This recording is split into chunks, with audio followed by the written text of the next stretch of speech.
तो hello guys, एक बार आपका फिर से स्वागत है आपके अपने YouTube channel official Arun tips. मैं आपके साथ हूँ मिस्टर अरुण और आज की वीडियो बहुत ही ज़्यादा इंटरेस्टिंग और यूज़फुल होने वाली है, खासकर क्लास 10th वाले बच्चों के लिए, क्योंकि मैं आपको इसमें बहुत ही ज़्यादा इम्पोर्टेंट हेडिंग और डेफिनेशन बताने वाला हूँ जो कि गोलीय दर्पण से संबंधित हैं। और आपको एक और बात बता देता हूँ, ये हमारी वीडियो का पार्ट 5 है और हमने पार्ट 4 करा दिए हैं, जिनका लिंक मैंने डिस्क्रिप्शन बॉक्स में दे दिया है। अगर आपने उन वीडियो को नहीं देखा है तो प्लीज़ उनको जाकर देख लें और वहाँ से अच्छे से आप अपनी तैयारी कर सकते हैं। तो चलिए इस वीडियो को स्टार्ट करते हैं बिना टाइम वेस्ट किए।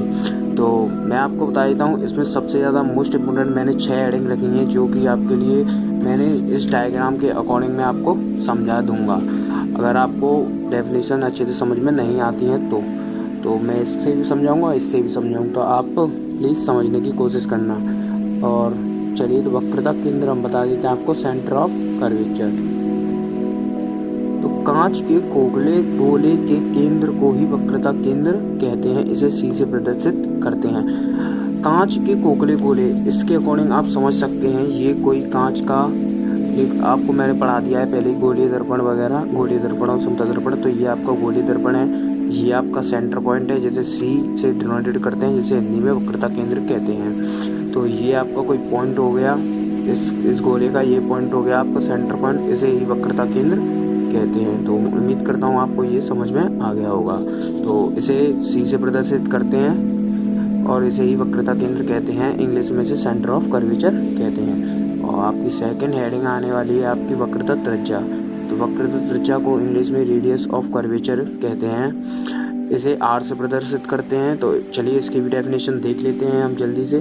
तो कांच के खोखले गोले की त्रिज्या को ही वक्रता त्रिज्या कहते हैं, जिसे आर से प्रदर्शित करते हैं। तो कांच के खोखले गोले की त्रिज्या आप इसको इसके अकॉर्डिंग समझ सकते हैं, ये कोई कांच का खोखला गोला है, ये आपका सेंटर पॉइंट है, ये आर है, ये आपकी वक्रता त्रिज्या है। तो इसकी सेकंड हेडिंग में मैं आपको बता देता हूँ कि वक्रता केंद्र तथा ध्रुव के बीच की दूरी को ही वक्रता त्रिज्या कहते हैं। आपको ये अच्छे से क्लियर हो गया होगा। ये डेफिनेशन दूसरी वाली है, ये आपको अच्छे से समझ में आ जाएगी, इसके अकॉर्डिंग आप बना सकते हैं। एक और बार आपको फिर से बता देता हूँ कि वक्रता केंद्र जिसे सी से डिनोट करते हैं और ध्रुव जिसे पी से डिनोट करते हैं। तो वक्रता केंद्र तथा ध्रुव के बीच की दूरी को ही वक्रता त्रिज्या कहते हैं। ये आपकी सेकंड डेफिनेशन होगी इसके अकॉर्डिंग। मैं इसमें इससे भी लिख सकते हैं आप, और मैंने समझा दिया उसे भी लिख सकते हैं। तो आगे चलते हैं, ये आपकी थर्ड डेफिनेशन आ गई है, दर्पण का ध्रुव किसे कहते हैं। तो इसे इंग्लिश में पोल ऑफ कर्वेचर कहते हैं। तो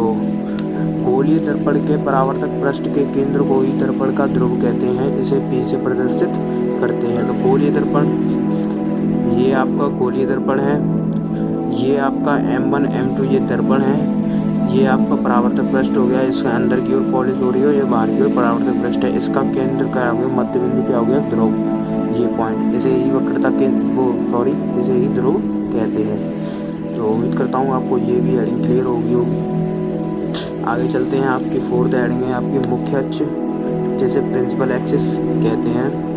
तो मुख्य अक्ष है आपकी दर्पण के ध्रुव तथा वक्रता केंद्र को मिलाने वाली रेखा को दर्पण की मुख्य अक्ष कहते हैं। रेखा पीसी मुख्य अक्ष, आप इसके अकॉर्डिंग समझ सकते हैं। जो आपकी वक्रता केंद्र और ध्रुव को मिलाने वाली रेखा है, या सी और बी है जो मिलाने वाली रेखा है, इसे ही मुख्य अक्ष कहते हैं। पीसी जो आपको दिख रही है स्क्रीन पर, इसे ही मुख्य अक्ष कहते हैं। तो उम्मीद करता हूँ आपको ये भी क्लियर हो गया होगा। तो आगे वाली डेफिनेशन पर चलते हैं।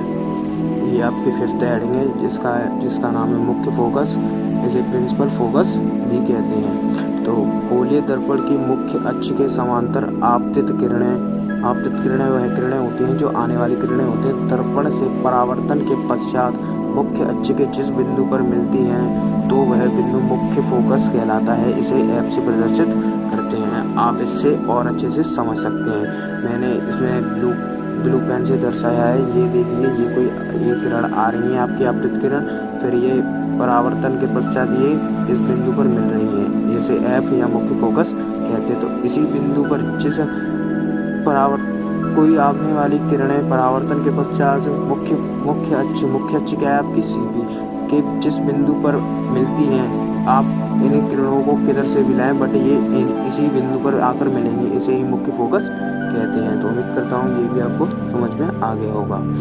तो नेक्स्ट हेडिंग है आपकी, लास्ट पॉइंट है आपका ये फोकस दूरी, इसे इंग्लिश में फोकल लेंथ भी कहते हैं। तो गोलीय दर्पण के ध्रुव जिसे आप पी से डिनोट करते हैं तथा मुख्य फोकस जिसे आप एफ से प्रदर्शित करते हैं के बीच की दूरी को दर्पण की फोकस दूरी कहते हैं, इसे स्मॉल एफ से प्रदर्शित करते हैं।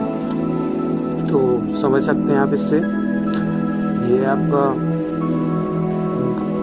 वक्रता केंद्र हो गया, ये आपका ध्रुव हो गया और ये आपकी मुख्य फोकस होगी। तो इसके और इसके बीच की दूरी को ही फोकस लेंथ कहते हैं। तो उम्मीद करता हूँ आपको ये भी क्लियर हो गया होगा। वीडियो को हम यहीं पर ख़त्म करते हैं। तो आपको हमारी वीडियो अच्छी लगी हो तो प्लीज़ लाइक कर देना, और अगर हमारे चैनल पर आप नए हो तो प्लीज़ चैनल को सब्सक्राइब तो ज़रूरी कर लीजिएगा। और आपके लिए मैं ऐसी इंटरेस्टिंग वीडियो लाता रहूँगा, आप मेरा सपोर्ट करिए फुल, और मैं आपको फुल ऑल सब्जेक्ट की तैयारी कराऊंगा, खासकर हाई स्कूल वाले बच्चों को। प्लीज़ मुझे सपोर्ट करना और मेरी ज़्यादा से ज़्यादा वीडियो को शेयर करना प्लीज़। Thank you.